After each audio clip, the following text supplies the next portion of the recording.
Imagine ouvir Jesus dizer: "Nunca te conheci, aparta-te de mim." Você que pregou, profetizou, serviu em ministérios, mas algo estava terrivelmente errado. Hoje você precisa descobrir se sua fé é real ou apenas religião vazia. Amados irmãos e irmãs, há uma enfermidade silenciosa que se espalha pelos corredores da igreja moderna. Uma doença que não afeta o corpo, mas corrompe a alma. Não estou falando de perseguição externa ou tribulações que vêm de fora, mas de algo muito mais perigoso. O veneno que brota de dentro, disfarçado de piedade, mascarado com versículos e aplausos. Quantos estão diante dos púlpitos hoje, proclamando a palavra de Deus, mas seus corações ardem por riqueza? Quantos estendem as mãos para abençoar, mas seus olhos buscam fama?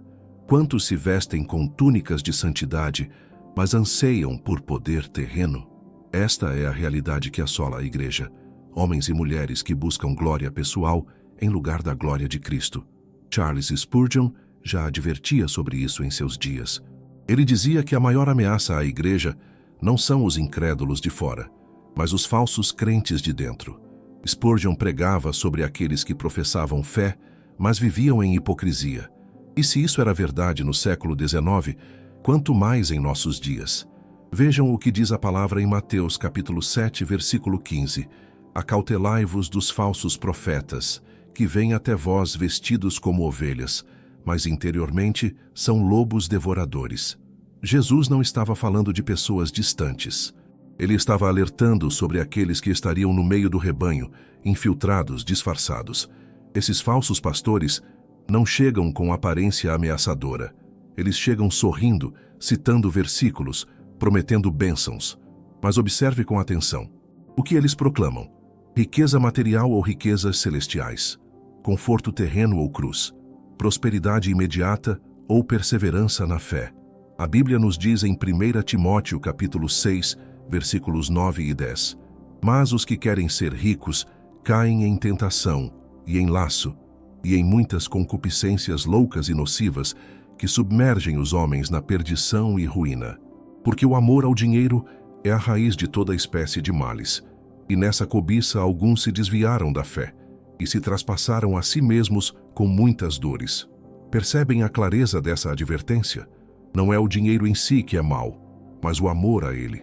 E quando um pastor ama mais as ofertas do que as ovelhas, quando prega mais sobre dízimos do que sobre arrependimento, quando constrói impérios em vez de vidas transformadas, ele deixou de ser pastor e se tornou mercenário.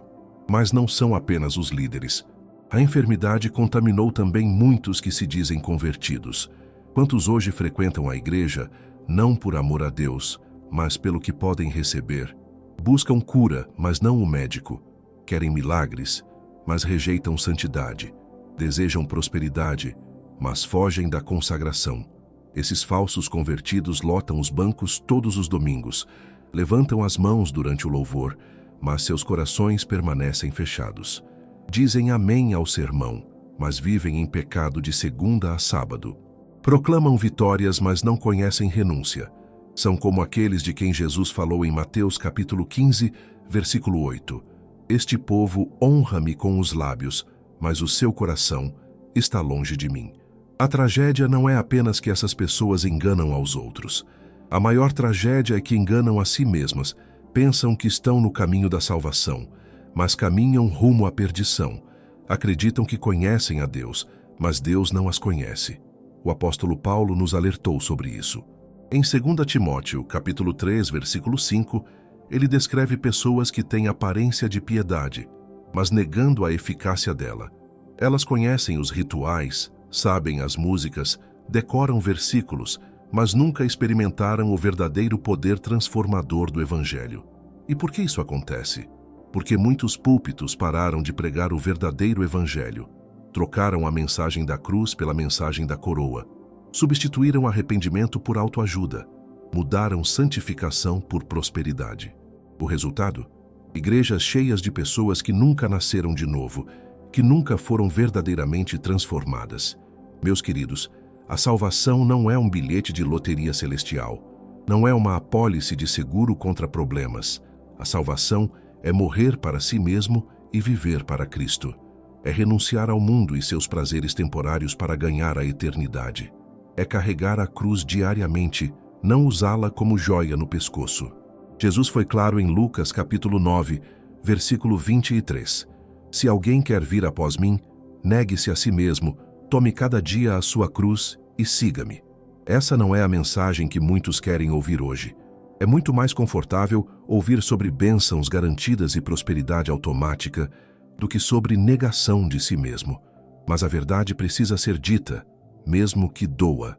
Preferimos ouvir a verdade que liberta do que mentiras que destroem. E a verdade é esta: muitos que se dizem cristãos hoje nunca experimentaram a genuína conversão. Mudaram de religião, mas não de vida. Trocaram de denominação, mas não de caráter. Se você está aqui hoje e reconhece que sua busca tem sido por coisas e não pelo Criador, se percebe que sua fé tem sido superficial, não se desespere. Há esperança. O mesmo Jesus que purificou o templo dos mercadores, ainda hoje purifica corações sinceros. Ele ainda recebe aqueles que vêm com arrependimento verdadeiro. Se esta mensagem está tocando seu coração, inscreva-se neste canal.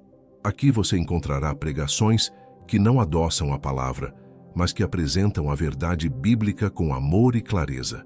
Não somos perfeitos, mas buscamos a santidade.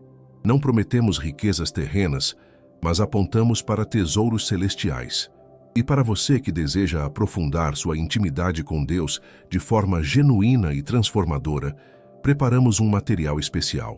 Nosso e-book 21 dias para restaurar sua intimidade com Deus foi criado para guiá-lo em uma jornada de reconexão verdadeira com o Senhor. Não é sobre fórmulas mágicas ou promessas vazias, mas sobre práticas bíblicas que realmente transformam. O link está no primeiro comentário fixado. Agora, a pergunta que não quer calar é: como podemos identificar esses falsos obreiros? Como podemos discernir entre a verdadeira conversão e a mera religiosidade? E mais importante ainda, como podemos ter certeza de que nós mesmos não estamos enganados? Essas respostas vamos encontrar juntos mais à frente. Meus amados, precisamos abrir nossos olhos espirituais. A palavra de Deus nos dá sinais claros para identificarmos aqueles que se apresentam como servos da luz, mas caminham nas trevas. E o primeiro sinal é o mais evidente. Observe o que eles pregam e o que eles priorizam. Um verdadeiro pastor alimenta as ovelhas com a palavra pura. Ele não teme pregar sobre pecado, arrependimento, santidade e julgamento. Mas o falso pastor evita esses temas. Ele prefere mensagens agradáveis aos ouvidos, sermões que não confrontam, palavras que não exigem mudança. Por quê? Porque ovelhas confrontadas podem deixar de ofertar. Ovelhas desconfortáveis podem buscar outro aprisco. Jeremias capítulo 23, versículos 21 e 22, revela essa realidade. Não mandei os profetas, todavia eles foram correndo. Não lhes falei a eles, todavia eles profetizaram. Mas, se estivessem no meu conselho, então fariam ouvir as minhas palavras ao meu povo, e os fariam voltar do seu mau caminho e da maldade das suas ações. Vejam a clareza dessa passagem. Deus diz que se esses homens realmente estivessem em comunhão com Ele, fariam o povo voltar do mau caminho. Mas o que muitos fazem hoje? Justificam o pecado. Dizem que Deus compreende nossas fraquezas e por isso não precisamos mudar. Ensinam que a graça cobre tudo, então podemos viver como quisermos. Isso não é graça, isso é distorção. A verdadeira graça de Deus nos salva do pecado, não no pecado. Ela nos transforma, não nos deixa como estamos. Tito capítulo 2, versículos 11 e 12 declara: porque a graça de Deus se há manifestado, trazendo salvação a todos os homens, ensinando-nos que, renunciando à impiedade e às concupiscências mundanas, vivamos neste presente século sóbria, e justa e piamente. O segundo sinal está no fruto que produzem. Jesus foi direto nessa questão. Em Mateus capítulo 7, versículo 20, ele disse: portanto, pelos seus frutos os conhecereis.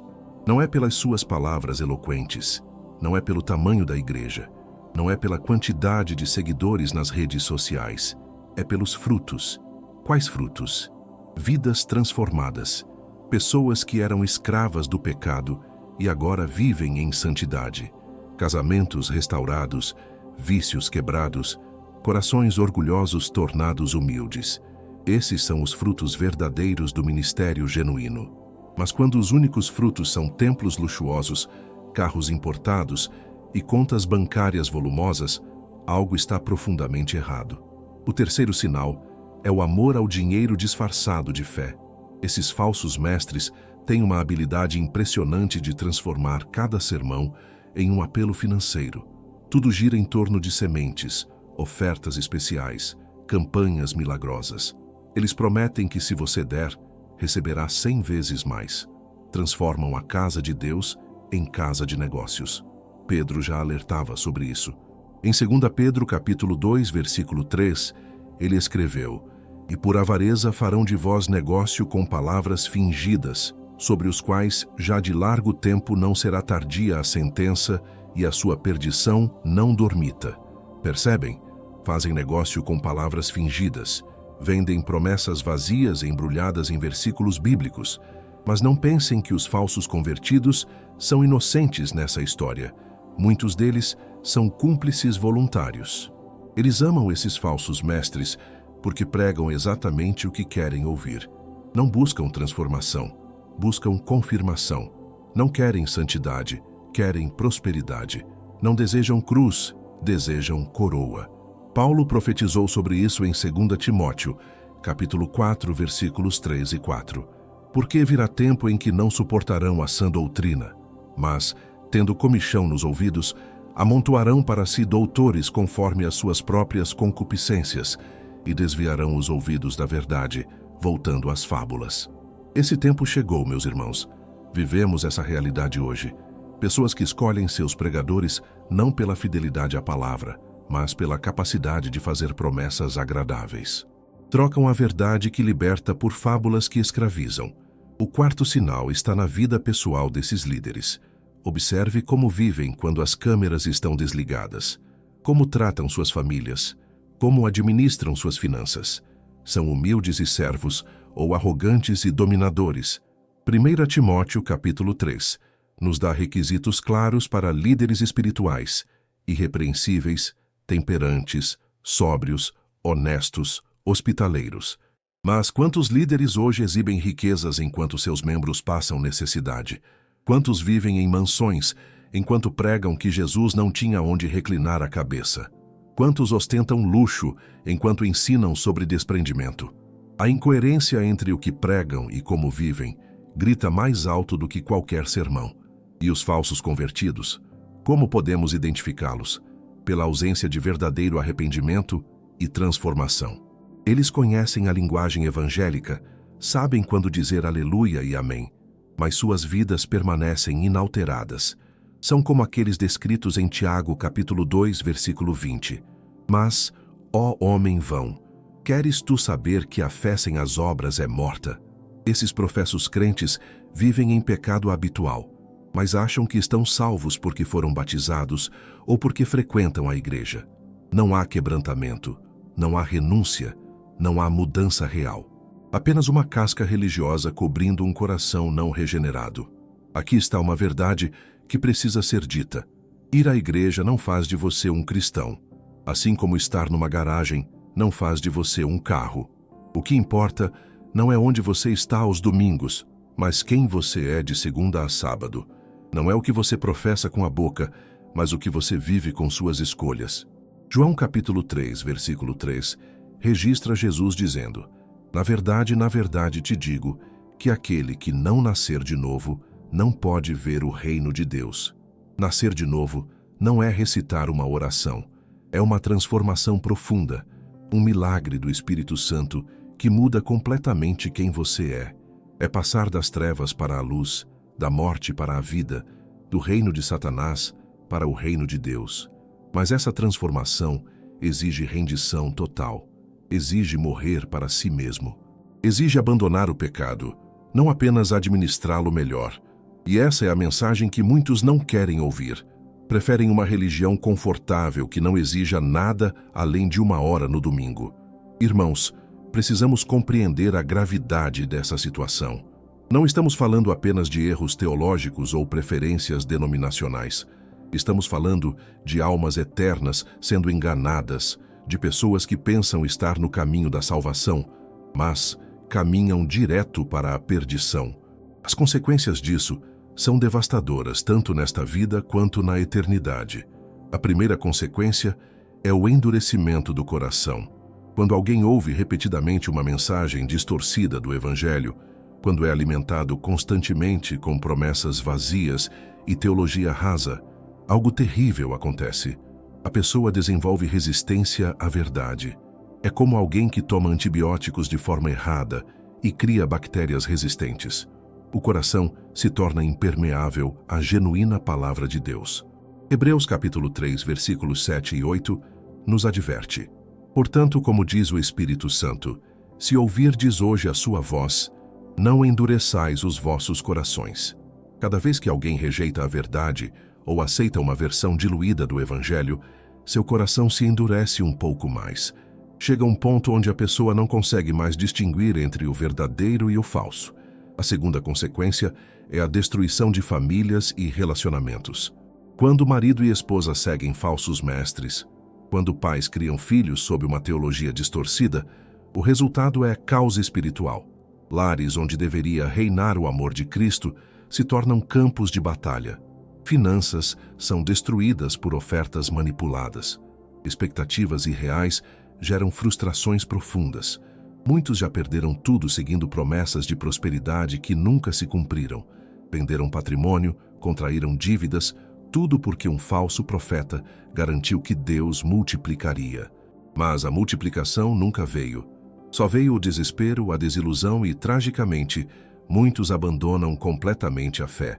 Não abandonam o verdadeiro evangelho, pois nunca o conheceram. Abandonam a caricatura que lhes foi vendida.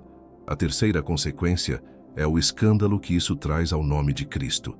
Quando pastores caem em escândalos morais ou financeiros, quando igrejas são descobertas em fraudes, o mundo zomba.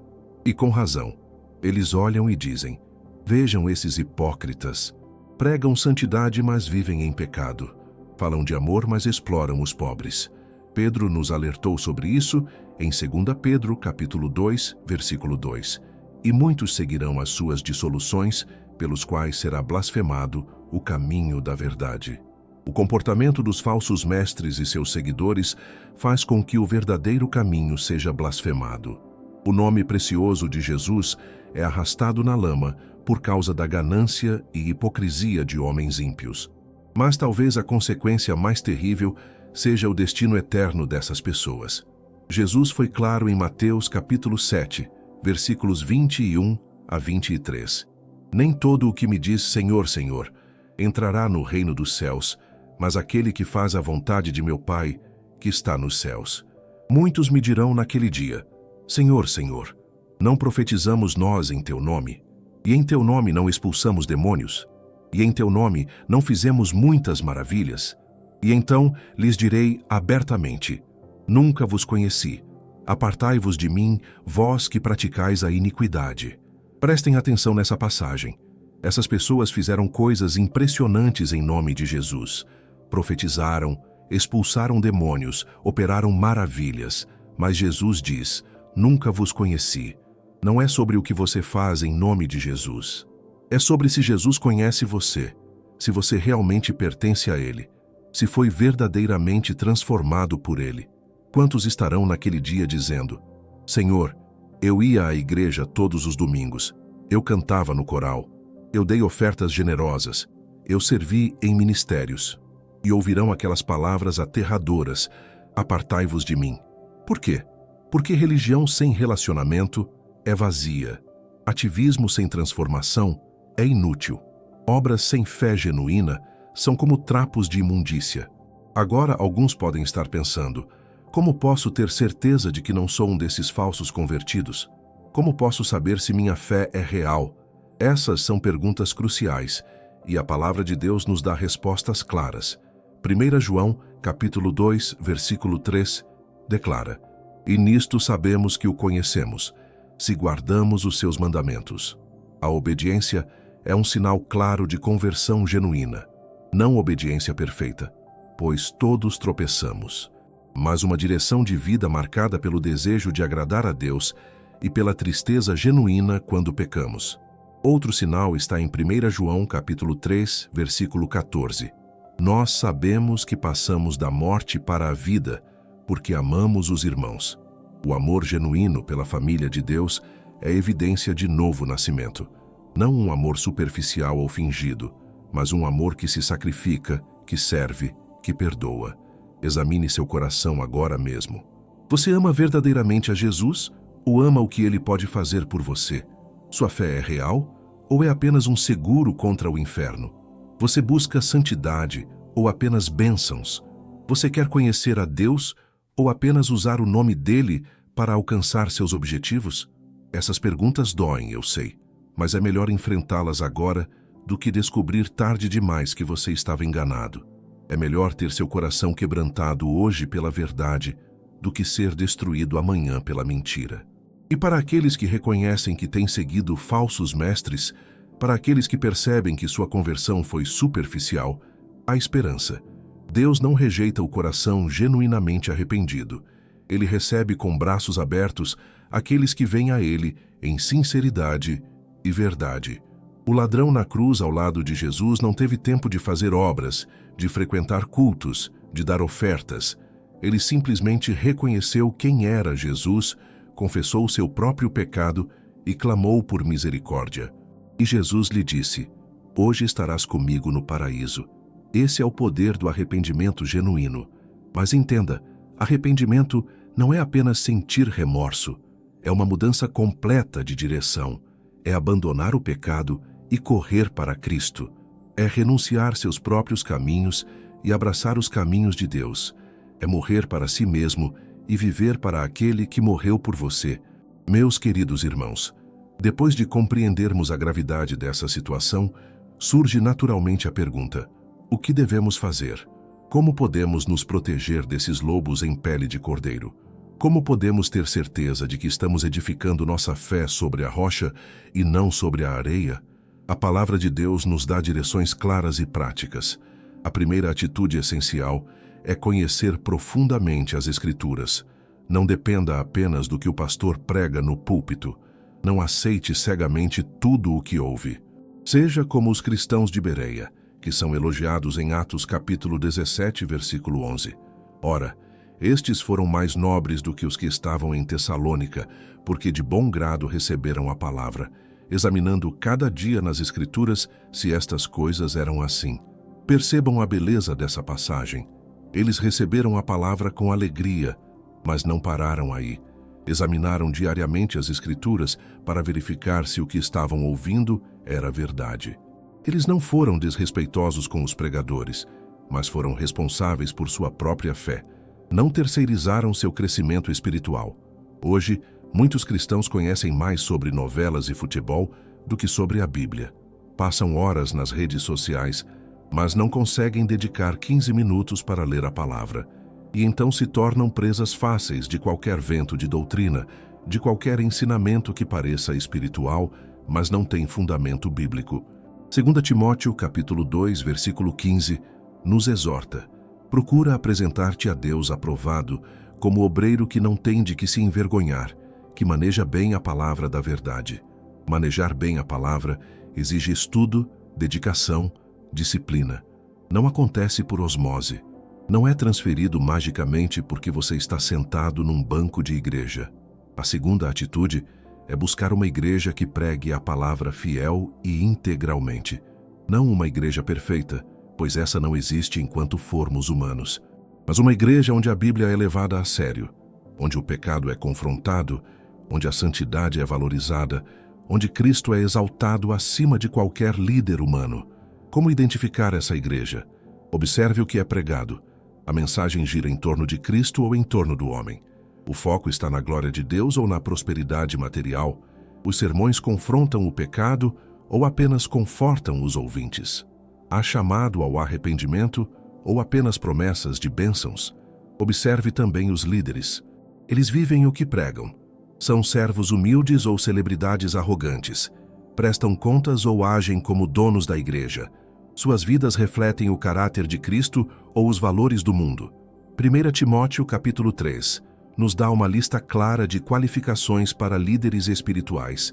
Use essa lista como critério. A terceira atitude é cultivar discernimento espiritual através da oração.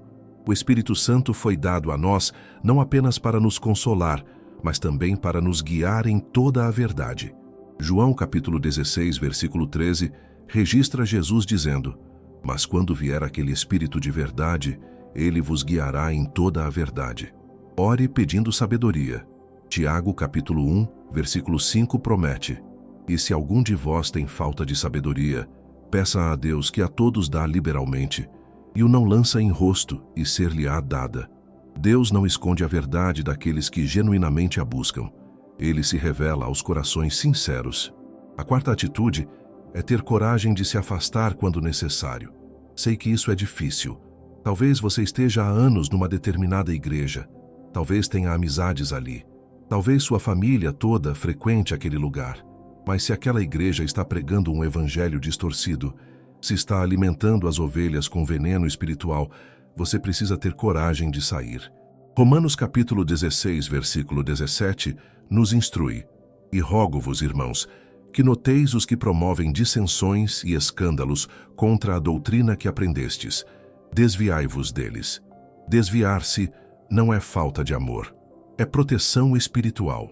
Você não deixaria seu filho brincar num lugar perigoso só porque tem amigos ali. Por que deixaria sua alma ser alimentada com mentiras? A quinta atitude é viver uma vida de santidade prática. A melhor defesa contra o engano não é apenas conhecimento teórico, mas intimidade real com Deus. Quando você conhece verdadeiramente a voz do bom pastor, reconhece imediatamente a voz do estranho. João capítulo 10, versículo 5 diz: "Mas de modo nenhum seguirão o estranho, antes fugirão dele, porque não conhecem a voz dos estranhos." Essa intimidade se desenvolve através da oração constante, do jejum, da meditação nas Escrituras, da obediência diária. Não é sobre experiências místicas ou emoções intensas. É sobre um relacionamento crescente e real com o Deus vivo. É sobre conhecê-lo não apenas com a mente, mas com todo o seu ser. E aqui está algo crucial que precisa ser dito. Se você descobrir que tem seguido falsos mestres, não use isso como desculpa para abandonar a fé. O fato de existirem notas falsas não significa que não existam notas verdadeiras. O fato de haver falsos profetas não anula a existência dos verdadeiros servos de Deus. Ainda há pastores fiéis pregando a palavra com integridade. Ainda há igrejas sérias comprometidas com o evangelho genuíno. Ainda há cristãos verdadeiros vivendo vidas transformadas pelo poder de Cristo. Não deixe que a decepção com o falso roube de você o encontro com o verdadeiro. Lembre-se de que sua salvação não depende de um líder humano, mas de Cristo. Sua fé não deve estar edificada sobre homens, mas sobre a rocha inabalável que é Jesus. 1 Coríntios capítulo 3, versículo 11 declara: "Porque ninguém pode pôr outro fundamento além do que já está posto, o qual é Jesus Cristo. Homens podem falhar, líderes podem cair, igrejas podem se desviar, mas Cristo permanece fiel. Sua palavra permanece verdadeira, suas promessas permanecem firmes, e aqueles que verdadeiramente pertencem a Ele nunca serão arrancados de sua mão. Portanto, não desista, não se acomode, não aceite passivamente tudo o que lhe é ensinado. Seja diligente, seja vigilante, seja corajoso. Busque a verdade com todo o seu coração, e você a encontrará, porque Jesus mesmo prometeu em Mateus capítulo 7, versículo 7, "Pedi e dar-se-vos-á, buscai e encontrareis, batei e abrir-se-vos-á." Amados irmãos, chegamos ao final desta mensagem. Meu coração está cheio de gratidão por cada um de vocês que permaneceu até aqui. Sei que esta não foi uma palavra fácil de ouvir, mas foi necessária. A verdade nem sempre é confortável, mas sempre liberta. Se esta mensagem tocou seu coração, inscreva-se neste canal e ative o sininho das notificações. Deixe seu like, compartilhe com alguém que precisa ouvir esta mensagem e comente aqui embaixo o que Deus falou ao seu coração. Sua interação ajuda este conteúdo a alcançar mais pessoas que precisam da verdade. E para você que deseja aprofundar sua caminhada com Deus de maneira genuína, não deixe de conferir nosso e-book 21 Dias para Restaurar Sua Intimidade com Deus. O link está fixado no primeiro comentário. É um recurso precioso que preparamos com todo carinho para a sua jornada espiritual. Continue conosco nos próximos vídeos que aparecerão na sua tela. Que o Senhor abençoe sua vida ricamente. Até breve.